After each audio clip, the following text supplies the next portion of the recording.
Assalaamu calaykum waraxmatullaahi wabarakaatuh saaxiibada kala duwan ee ku xidhan warbaahinta Lebdo ku soo dhawaada mar kale iyo wararkeennii dunida iyo Soomaalida qodobo kala duwan ayaad ku daawan doontaan waxaana kamid ah qaramada midoobay oo war cusub ka soo saartay xaaladda khilaafka doorashooyinka Soomaaliya muujisana walaaca ay ka qabaan mustaqbalka doorashooyinka iyo dalka Soomaaliya Turkiga oo gaashaanbuurta NATO ku dhalilay in uu ka waayay garab istaagii uga baahnaa ee ka dhanka ah la dagaalanka kooxaha xagjirka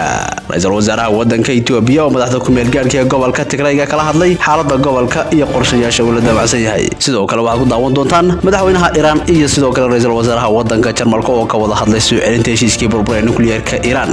kaasi oo la wado qorshe dib loogu soo celinayo wada hadalka kadib tagistii madaxweynaha hore wadanka Mareykanka Donald Trump ee laga guuleystay qodobadaasi ayaad ku daawan doontaan ku soo dhawaada iyagii oo faahfaahsan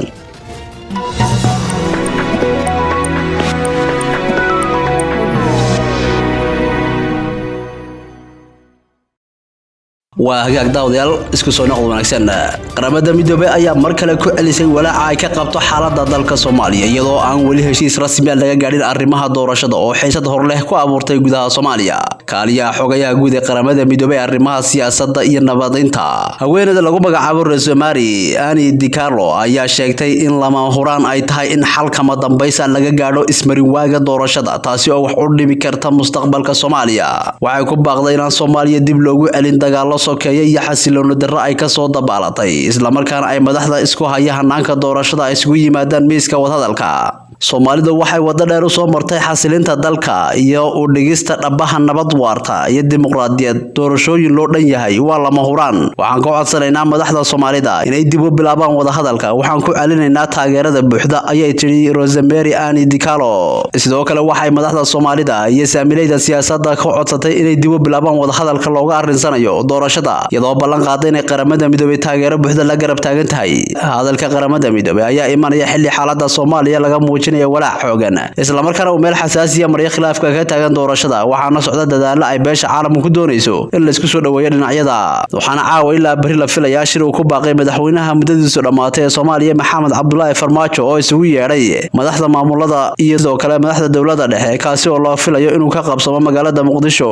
dalka Turkiga ayaa ururka oo qaybta ka yahay ee gaashaanbuurta NATO ku canaantay inaanu ka helin garab istaagii uga baahnaa ee ku saabsan la dagaalanka xagjirnimada iyo argagixisada sidaasi waxa Faratun Alton oo sarkaal Turkiga oo ka hadlayay shirka guddi loogu magac daray NATO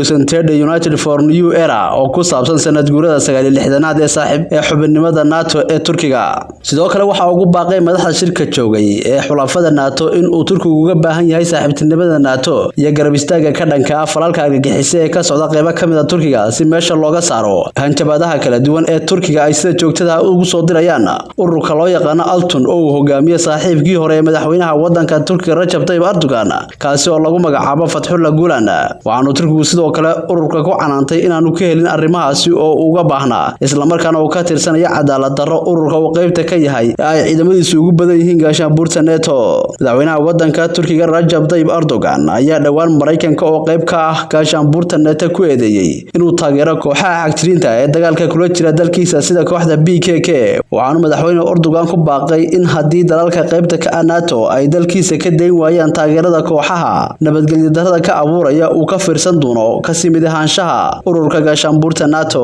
ra'iisul wasaaraha dalka Itoobiya ayaa maanta kulan la qaatay madaxda ku meel gaarka uu dhawaan u magacaabay gobolka coladuhu ka jiraan ee waqooyiga Itoobiya Tigrayga kadib markii uu meesha ka saaray maamulkii TPLF ee hayay xukunka gobolkaasi kulankan uu la qaatay ra'iisul wasaaraha Itoobiya madaxda ku meel gaarka ee gobolka Tigrayga kuwaas oo dhawaan gaadhay halkaasi si ay u soo celiyaan nidaamkii gobolka oo ay ugu horeyso baahiyaha aasaasiga ee bulshada oo baahi weyn loo qabo inkastoo markii ay gobolkaasi gaadheen xubnaha ku meel gaarka ay shacabka caasimada Maqale kala kulmeen mudaharaad qoraal bogiisa Twitter ka soo dhigay ra'iisul wasaare Abiy Ahmed laguna qoray sidoo kale wakaalada wararka Itoobiya Fana ayaa lagu sheegay in kulankan oo u dhacay qaabka maqalka iyo muuqaalka ay Abiy Ahmed ka wada hadleen laguna qiimeeyay heerarka bini'aadantinimada amniga kaabayaasha dhaqaalaha iyo adeegyada bulshada ee la soo gudbiyay iyo caqabadaha ka jira gobolka Tigrayga ayaa tan iyo bishii November markii ay ka dhaceen dagaaladu waxa ka jira xaalado bini'aadanimo oo aad u daran taasi oo soo wajahday dad kor u dhaafaya 5 milyan oo qof sida ay sheegtay hay'adda qaramada midoobay oo qaabilsan arrimaha gargaarka